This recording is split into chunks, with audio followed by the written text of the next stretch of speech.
গণিত পরীক্ষা কখন থেকে যে পড়ছি, পড়াই আর শেষ হওয়ার নাম নেই। পড়াও শেষ হচ্ছে না যে আম্মুকে একটু বলবো যে আজকে ভালো একটা খাবার বানিয়ে দাও। আরে কিসের সুগন্ধ, দেখি তো রান্নাঘরে গিয়ে দেখতে হচ্ছে আম্মু কি রান্না করছে।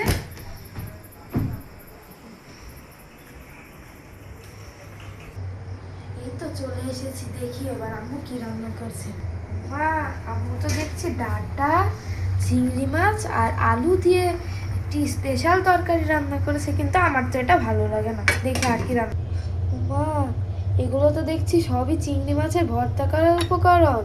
এটা হচ্ছে চিংড়ি মাছ, এটা পেঁয়াজ কুচি, কালো জিরা, কাঁচা ঝাল, রসুন আর হচ্ছে শুকনো মরিচ। তো তো চলুন গাইস, দেখি আম্মু আমাকে ভর্তাটা কিভাবে বানিয়ে দেয়। আমরা প্রথমে চিংড়ি মাছটাকে ভেজে নিব, এই জন্য আমরা কড়াইতে তেল দিয়ে দিচ্ছি।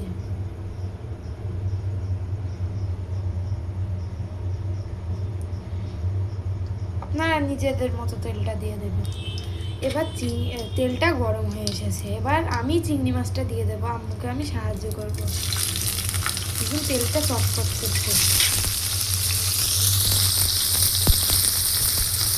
এবার আমি এতে লবণ দিয়ে ভালোভাবে নাড়াচাড়া করছি। এবার আমি এতে সামান্য হলুদও দিয়ে দিচ্ছি।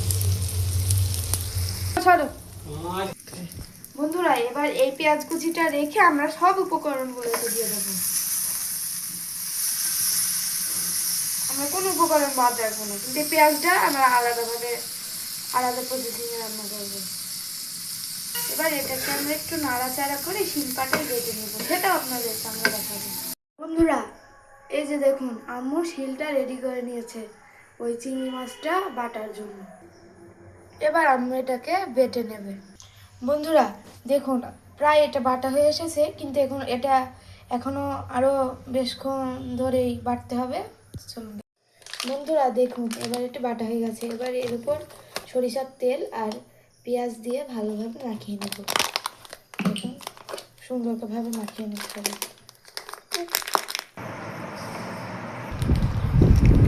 বন্ধুরা দেখুন, এবার এটি তৈরি হয়ে গেছে। এবার আমি এটা আপনাদেরকে খেয়ে দেখাবো।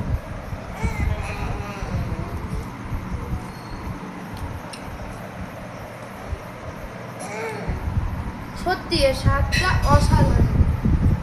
আপনার বাড়িতে একবার হলেও এটা ট্রাই করবেন। এটা আপনারা পাটাতে বা ব্লেন্ডারে যে কোনো এতেই বেটে নিতে পারবেন। আমরা এটা পাটাতে বাটলাম কারণ স্বাদটা অনেক দুর্দান্ত আসবে পাটাতে যদি বাটেন। তা আজকের মতো আমাদের ভিডিও এই পর্যন্ত।